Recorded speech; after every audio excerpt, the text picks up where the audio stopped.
Hola, buenos días, grupo. Bueno, espero que tanto vosotros como vuestras familias estéis bien, que estéis llevando este periodo lo mejor posible.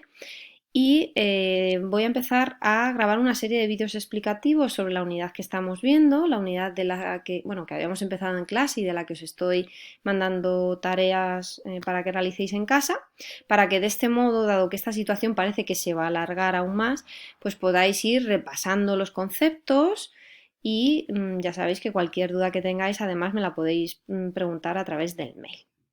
Bien, bueno, pues vamos a hacer un repaso de cada uno de los puntos e iré grabando y subiendo los vídeos a nuestra plataforma de Edmodo. Bien, el primer punto que vimos en clase, este sí que lo vimos realmente en clase, fue el del uso y mantenimiento del menaje de cocina y los riesgos más frecuentes. Hicimos una primera actividad para ver los utensilios de cocina y consistía básicamente en que cada utensilio tenía que buscar el nombre correspondiente.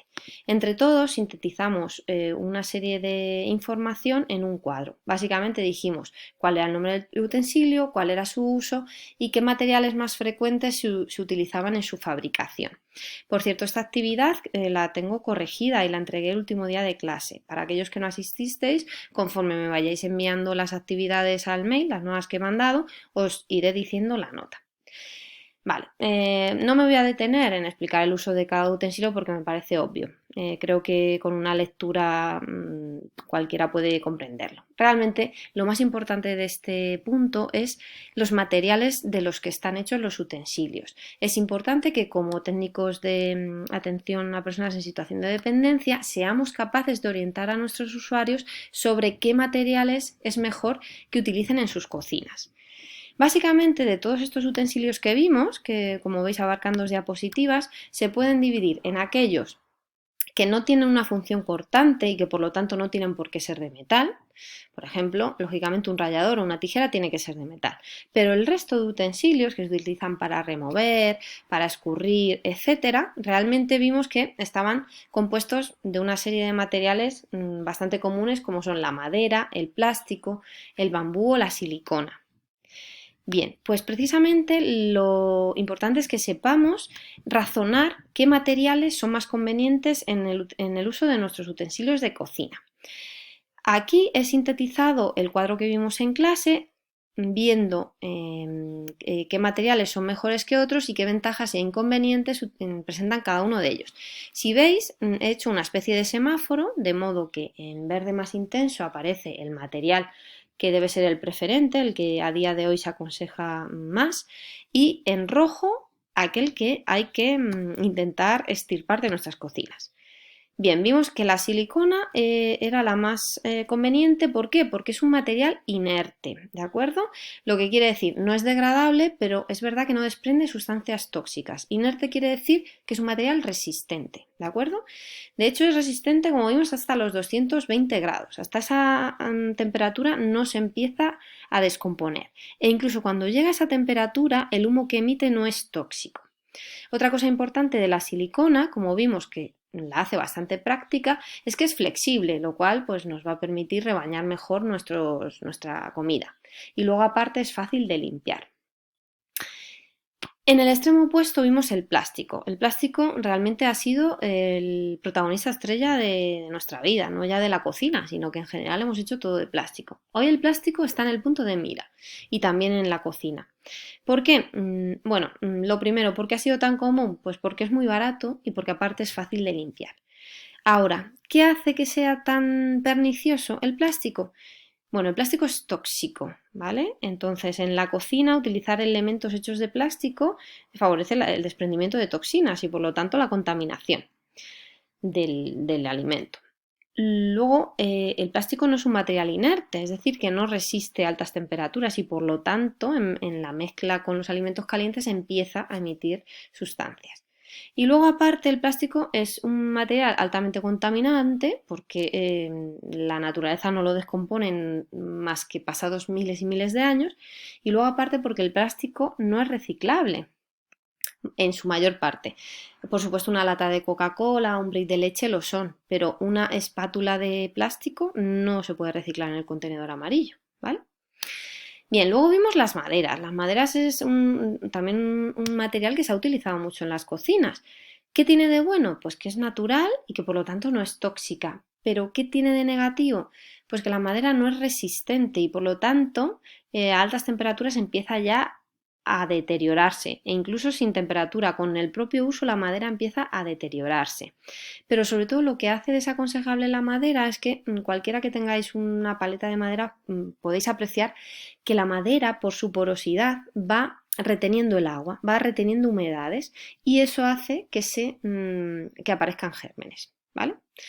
Es decir, que es poco higiénica. Ahora, veíamos que hay una madera, que es el bambú, que sí que es muy recomendable. ¿Por qué? Precisamente porque no es una madera porosa y por lo tanto no retiene tanto la humedad. ¿Qué tiene de inconveniente frente a la silicona? Es más cara que la silicona y aparte es menos resistente. Vale. ¿Y qué hay de aquellos utensilios que como las tijeras no puedan ser de silicona? Pues dentro de los metales siempre decimos que es preferible utilizar el acero inoxidable porque no desprende sustancias tóxicas. ¿Qué es lo negativo de cualquier utensilio de metal? Que va a rayar la capa antiadherente de las ollas y sartenes. Bien, precisamente el siguiente punto es un punto que ya sí analicé yo en clase, ¿de acuerdo? En el que estuvimos viendo pues esta misma información, pero respecto de otro tipo de utensilios. Sobre todo nos interesaban las ollas, los cazos y las sartenes, que efectivamente ya no pueden estar hechas de silicona, sino de metal. Entonces empezamos a analizar digamos, los metales más usados, que son el acero inoxidable, el hierro y el aluminio. Igualmente aquí aparecen en verde aquellos que son más recomendables, en amarillo aquellos que no son tóxicos pero tienen bastantes desventajas y en rojo aquellos que hemos de evitar. Aquí no he desarrollado la información porque, como os dije en clase, al pasar el ratón por encima de la olla, cazuela y sartén, aparecen, que aquí lo he desplazado, aparecen las páginas web de las que podéis extraer la información. ¿Qué dijimos? El acero inoxidable tiene muchas ventajas porque, básicamente porque no desprende sustancias tóxicas, ¿de acuerdo? No es tóxico, aguanta altas temperaturas y por lo general es bastante, no se pega, podemos decir, es bastante antiadherente. Ahora, por supuesto, no tan antiadherente como las capas antiadherentes que utiliza el aluminio. El hierro, ¿qué tiene de bueno? Pues lo mismo, es un material natural y por lo tanto no es tóxico. Vimos que tiene algunas desventajas, como que por ejemplo es bastante pesado. Y sí que es cierto que la antiadherencia del hierro en concreto es creciente. Eso quiere decir que, digamos, en los primeros usos, lo normal es que una olla, una sartén de hierro se pegue. En general requieren mucho más aceite para cocinar, también el acero inoxidable, precisamente van absorbiendo ese aceite y por eso se van haciendo más antiadherentes, ¿de acuerdo? Bueno, y por último el aluminio. El aluminio realmente está desaconsejado en el sentido de que el aluminio es tóxico, como tal es tóxico.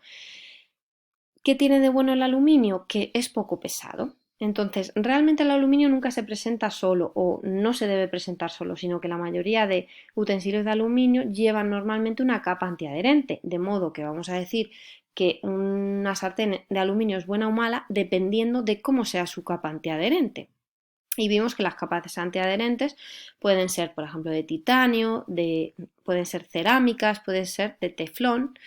Y estuvimos viendo que precisamente las de titanio son muy buenas porque son muy resistentes, ¿de acuerdo? Y el titanio, que es un componente, por ejemplo, que se utiliza en los implantes en odontología, lógicamente no es tóxico. O sea que una sartén de aluminio con capa antiadherente de titanio sí sería muy recomendable. Ya vimos también que el defecto que tienen es que son bastante caras. Luego también estuvimos hablando de las cerámicas, que son igual de aluminio con la capa antiadherente cerámica. Tiene lo bueno de que tampoco son tóxicas, pero requieren un cuidado mayor que el titanio. ¿Vale? Y por último, lo que sí se desaconseja es el teflón. El teflón en su época se vendió muchísimo, realmente es una marca. Y lo que utilizaba el teflón era una capa antiadherente que en sí no era tóxica, pero el pegamento con el que se pegaba la capa antiadherente al aluminio era altamente tóxica. utilizaba un material que se llamaba PFOA, ¿de acuerdo? De modo que entre que el aluminio es tóxico y que esa capa antiadherente estaba pegada con un material también tóxico, que además se quitaba con facilidad, bueno, básicamente estas sartenes están relegadas al último escalafón, son las más tóxicas, ¿de acuerdo? Siempre tenemos que buscar, si compramos sartenes u ollas de aluminio, aquellas que tengan una capa antiadherente que no utilice en ese pegamento PFOA, este material, ¿de acuerdo? Bueno, el resto de utensilios son bastante básicos, ¿de acuerdo? Vuelven a utilizar la silicona, el bambú, etcétera. Por lo tanto, creo que es bastante sencillo su estudio simplemente leyendo.